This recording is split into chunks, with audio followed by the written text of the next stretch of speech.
ഞങ്ങൾ കഴിഞ്ഞ കുറേ ദിവസങ്ങളായിട്ട് സ്ഥാനാർത്ഥികളുമായിട്ടും തിരഞ്ഞെടുപ്പ് നടത്തിയിട്ടുള്ള ഓർഗനൈസേഴ്സുമായിട്ടും ഒക്കെ തന്നെ സംസാരിച്ചു കഴിഞ്ഞപ്പോൾ ഞങ്ങൾക്ക് മനസ്സിലാക്കാൻ കഴിഞ്ഞത് വലിയ ഭൂരിപക്ഷത്തോടെ വിജയിക്കാൻ കഴിയും. എക്സിറ്റ് പോളുകളെ അതിജീവിക്കുന്ന വിജയമായിരിക്കും എക്സാക്ട് ഇതിനേക്കാൾ വലിയ വിജയമായിരിക്കും ഉണ്ടാകുമ്പോൾ. 100 എന്നുള്ളതായിരുന്നല്ലോ. അതായത് ഇപ്പോൾ നിങ്ങൾക്ക് ഇപ്പോൾ കണ്ണൂരിൽ നിന്നുള്ള നിങ്ങൾക്ക് അറിയാമല്ലോ, കണ്ണൂരിലടക്കം അത്ഭുതങ്ങൾ ഉണ്ടാവും. അല്ല 100 എന്നുള്ള ഒരു അല്ലല്ല, ദേശീയ ഞങ്ങൾ എക്സിറ്റ് പോളുകളുടെ കാര്യത്തിൽ ഞങ്ങൾ കഴിഞ്ഞ കുറേ നാളുകളായിട്ട് തന്നെയാണ് എക്സിറ്റ് പോളുകളെ ഞങ്ങൾ കഴിഞ്ഞ കുറേ നാളുകളായിട്ട് എടുക്കുന്ന നിലപാട് തന്നെയാണ്. എക്സിറ്റ് പോളുടെ ഫലങ്ങൾ മാത്രം വെച്ചിട്ടല്ല ഫലങ്ങൾ വരാറുള്ളത്. അത് കൃത്യമായിട്ടും അതിനെ മാത്രം ഡിപ്പെൻഡ് ചെയ്തുകൊണ്ടല്ല ഞങ്ങൾ മുന്നോട്ട് പോകുന്നു. അത് ഈ കേരളത്തിലെ ഫലങ്ങൾ വെച്ച് മാത്രമല്ല. ഈ എക്സിറ്റ് പോളിൽ ഒരു വലിയ തരംഗം UDF തരംഗം കാണുന്നില്ല, അതൊരു ആശങ്ക ഉണ്ടാക്കുന്നുണ്ടോ? അല്ല, അതാ ഞാൻ പറഞ്ഞത്, ഞങ്ങൾ കണ്ടത് തരംഗം തന്നെയായിരുന്നു. കാരണം വെച്ചാൽ ഈ സർക്കാരിനെതിരായിട്ടുള്ള ശക്തമായ വികാരം, ഇന്ദിരാ ഗ്യാരണ്ടിയോടുള്ള ഏറ്റവും ശക്തമായ പ്രതിബദ്ധത, അതൊക്കെ തന്നെയാണ് പിന്നെ ഞങ്ങൾക്ക് കാണാൻ കഴിഞ്ഞത്. അതുകൊണ്ട് എന്തായാലും ഇനിയിപ്പോൾ 4 ദിവസത്തെ കാര്യമുള്ളൂ, 4 ദിവസവും ഇല്ല, 3 ദിവസത്തെ കാര്യമല്ലേ ഉള്ളൂ. അത് വരുന്നവരെ കാത്തിരിക്കാം. നമ്മളതിനകത്ത് തലമുണ്ടാക്കുന്ന കാര്യം 4-ാം തീയതി ഞങ്ങൾ വളരെ ശുഭപ്രതീക്ഷയോട് നിൽക്കുകയാണ്. 4-ാം തീയതി UDFൻ്റെ ദിവസമായിരിക്കും. ഞാൻ അത്തരം കാര്യം ഞങ്ങളിപ്പോൾ ഒരു തീരുമാനം എടുത്തിട്ടുണ്ട്. പാർട്ടിയുടെ തീരുമാനമാണ്, AICCയുടെ നിർദ്ദേശമാണ്.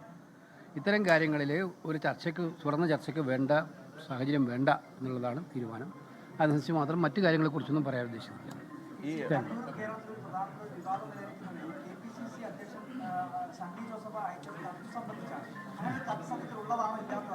അങ്ങനെ ഒരു കത്ത് ഞങ്ങൾക്ക് കിട്ടിയിട്ടില്ല, നിങ്ങൾ നേരത്തെ പറഞ്ഞു തന്നല്ലോ. അല്ല, KPCC പ്രസിഡന്റിന്റെ ഒന്നും കത്തിനൊന്നും വിവാദമില്ല. ഓക്കെ, പോലീസ് അന്വേഷിക്കുന്നത് കോൺഗ്രസിലെ ആളുകളെ തന്നെയാണ് ഇതിനെ ചോദ്യം ചെയ്യുന്നത്. വരട്ടെ, ചോദ്യം വരട്ടെ, എന്താ വരുന്നാൻ പോകുന്നത്. എന്തായാലും മുഖ്യമന്ത്രി ചർച്ചയുടെ കാര്യത്തിൽ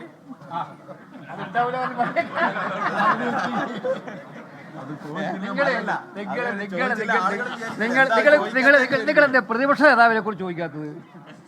പ്രതിപക്ഷ നേതാവ് ആരാകും ചോദിക്കണം അവരോട്. അത് രാവിലെ മുതൽ വൈകുന്നേരം വരെ ചോദിക്കണം. ആ ചോദ്യം നിങ്ങൾ ചോദിക്കുന്നില്ല. നിങ്ങൾ വൺ സൈഡഡ് ആവാതെ, നിങ്ങൾ കൃത്യമായിട്ട് വൺ സൈഡഡ് ആവാതെ നിങ്ങൾ കൃത്യമായിട്ടും ചോദിക്കുക. ഈ കഴിഞ്ഞ 10 കൊല്ലമായിട്ട് ഭരിച്ച മാർക്സിസ്റ്റ് പാർട്ടിയുടെ ഗവൺമെൻറ് അധികാരത്തിൽ നിന്നും പുറത്തേക്കുള്ള വഴിയിലാണ്. അപ്പോൾ ആരാണ് ഇനിയുള്ള കാലം അവരെ നിയമസഭയിൽ നയിക്കുന്നത്? അതാണ് കേരളത്തിലെ ഏറ്റവും പ്രധാനപ്പെട്ട പെർട്ടിനന്റ് ചോദ്യം. അത് നിങ്ങൾ ആരും ചോദിക്കുന്നില്ല. ആളുകൾ അമ്പലത്തിലൊക്കെ തുലാഭാരമൊക്കെ നടത്തുകയാണ്. KC വേണുഗോപാൽ മാധ്യമങ്ങളെ കാണുകയായിരുന്നു. മുഖ്യമന്ത്രി ചർച്ചയിൽ അതൊരു തുറന്ന ചർച്ചയിലേക്ക് പോകണ്ട എന്ന് തന്നെയാണ് തീരുമാനം. ഒപ്പം തന്നെ എക്സിറ്റ് പോളുകൾക്ക് മുകളിൽ ഒരു വിജയം എന്തായാലും UDFന് ഉണ്ടാകുമെന്ന് KC വേണുഗോപാൽ പറയുകയാണ്. തത്സമയ ദൃശ്യങ്ങളാണ് പ്രേക്ഷകർ കണ്ടത്.